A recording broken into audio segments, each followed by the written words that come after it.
الحمد لله رب العالمين والصلاة والسلام على خاتم النبيين وعلى آله وصحبه أجمعين أما بعد فأعوذ بالله من الشيطان الرجيم بسم الله الرحمن الرحيم قال الله تعالى في سورة النحل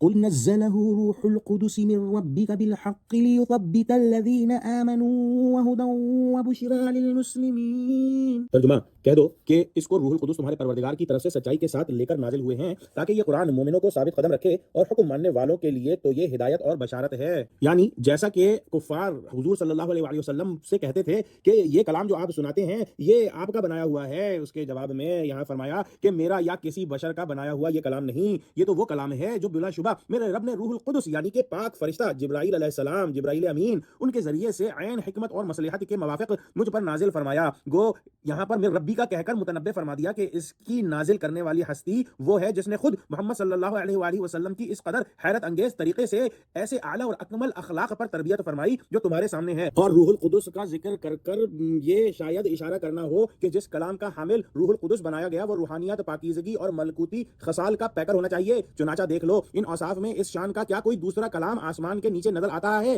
ہرگز نہیں۔ موقع بموقع اللہ سبحانہ و تعالیٰ نے قرآن کے اندر بتدریج احکام اور آیات کا نازل فرمایا جس کو دیکھ کر ایمان والوں کے دل قوی اور اعتقاد پختہ ہوتے ہیں کہ ہمارا رب ہمارے ہر حال اور زندگی کے ہر ایک دور سے پورا خبردار ہے اور نہایت حکمت سے ہماری تربیت کرتا ہے، جیسے حالات پیش آئیں ان کے موافق ہدایات اور رہنمائی کرتا ہے اور ہر کام پر اس کے مناسب خوشخبری سناتا ہے۔ مشرکین کا یہ اعتراض تھا کہ قرآن شریف نہ خدا کا کلام ہے ورنہ نسخ اس میں نہیں ہوتا اور نہ ہی کوئی آیت منسوخ ہوتی اور نہ یہ آپ کا کلام ہو سکتا ہے۔ اس کے بارے میں مزید انشاءاللہ ہم اگلی آیت میں پڑھیں گے۔ دعا کرتے ہیں کہ اللہ سبحانہ و تعالیٰ ہم کو قرآن کا فہم عطا فرمائے، ہم کو سچوں سے جوڑے اور ہم کو صراط مستقیم پر قائم فرما دے۔ اللہ مسلمانوں کی مدد کر، مسلمانوں کو متحد کر، آمین۔ وآخر دعوانا الحمد للہ رب العالمین، والسلام علیکم ورحمۃ اللہ وبرکاتہ۔